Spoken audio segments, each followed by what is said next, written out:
যাকে পছন্দ করি সে যেন সারা জীবন আমার পাশে থাকে, এটুকু কামনা। তার জন্য হ্যাপি ভ্যালেন্টাইন ডে। ভালোবাসা শুধু একদিনের জন্য নয়, ভালোবাসাটা হতে হবে সারা জীবনের জন্য এবং মৃত্যুর আগ পর্যন্ত। আসলে বসন্ত মানে তো ফুলের উৎসব, রঙের উৎসব।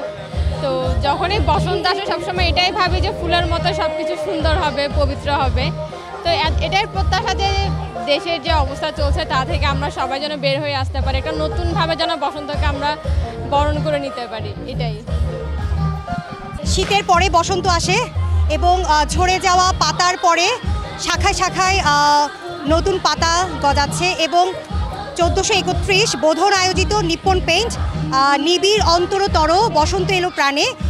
এই বসন্ত উৎসবে আমাদের এটাই চাওয়া, আমাদের বাংলাদেশ, আমাদের পৃথিবী সুস্থ সুন্দর হোক, আমরা সবাই যেন সুন্দর একটি পৃথিবী পাই, আমাদের সন্তানরা যেন সুন্দর একটি প্রাণবন্ত একটি জগৎ পায়, নিজেদের অন্তরাত্মা থেকে উৎফুল্ল হওয়ার এবং কাজ করার জায়গা পায়, সেটাই একমাত্র প্রত্যাশা। আজকে পয়লা বসন্ত, শুভ বসন্ত সবাইকে। বসন্তে আজকে উৎসবে আসতে পেরে খুবই ভালো লাগতেছে, একটা উৎসব মুখর দিন। উৎসব মুখর থেকে সবাইকে একসাথে আনন্দের সাথে সবাই উদযাপন করতেছি, খুবই ভালো লাগতেছে। 25 বছরের ওয়ারেন্টিযুক্ত দীর্ঘস্থায়ী দরজা প্রোটেক্টর, আধুনিক ও মজবুত দরজা। প্রত্যাশা হচ্ছে ভালোবাসা শুধু একদিনের জন্য নয়, ভালোবাসাটা হতে হবে সারা জীবনের জন্য এবং মৃত্যুর আগ পর্যন্ত। এবং প্রিয়জনকে যে ভালোবাসবে সে একটা বাদাম দিয়ে ভালোবাসতে পারে, সে একটা ফুল দিয়ে ভালোবাসতে পারে, তার কোনো আকাঙ্ক্ষা থাকতে পারে না। আমরা আসছি আন্তর্জাতিক বিশ্ববিদ্যালয়ের পক্ষ থেকে, আমরা পারফর্ম করব। আন্তর্জাতিক বিশ্ববিদ্যালয় হচ্ছে 26টা দেশে প্ল্যাটফর্ম আছে এবং আমরা আশা করতেছি আন্তর্জাতিক বিশ্ববিদ্যালয়ের মাধ্যমে এই ভালোবাসাটাকে ফুটিয়ে তুলব সবার মাঝে। আমার সাথে আছে আমাদের সেক্রেটারি অপর্ণা রায় চৌধুরী। আমার মনে হয় ভুল ভাঙলো, তাহলে আমি মনে করেছিলাম যে আপনারা একজন আরেকজনের প্রিয় মানুষ। এনিওয়েজ, একটু বলেন আজকের দিনে প্রত্যাশার জায়গাটা কি?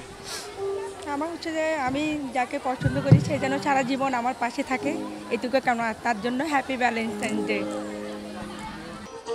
আমাদের আজকের এই আয়োজনের মধ্যে রয়েছে নাচ গান, আপনারা দেখতে পাচ্ছেন। এছাড়া আমাদের কথামালা রয়েছে, আবৃত্তি রয়েছে। আমরা আসলে বসন্তকে যেভাবে দেখি, যে আমাদের কাছে মনে হয় যে বসন্ত হচ্ছে বাঙালির নিজস্ব ভালোবাসার দিন। যেভাবে প্রকৃতি বর্ণিল হয়ে ওঠে, সেজে ওঠে, আমরা মনে করি যে আমাদের সমস্ত জীর্ণ শীর্ণ, আমাদের যত দারিদ্র সব কিছু মুছে বাঙালির মনন এবং জীবন যেন ঐশ্বর্যময় হয়ে ওঠে, প্রকৃতির মতো বর্ণিল হয়ে ওঠে। আমাদের এই প্রত্যাশা থেকেই আমরা 2006 সাল থেকে বোধন আবৃত্তি পরিষদ চট্টগ্রাম আমরা বসন্ত উৎসব করছি।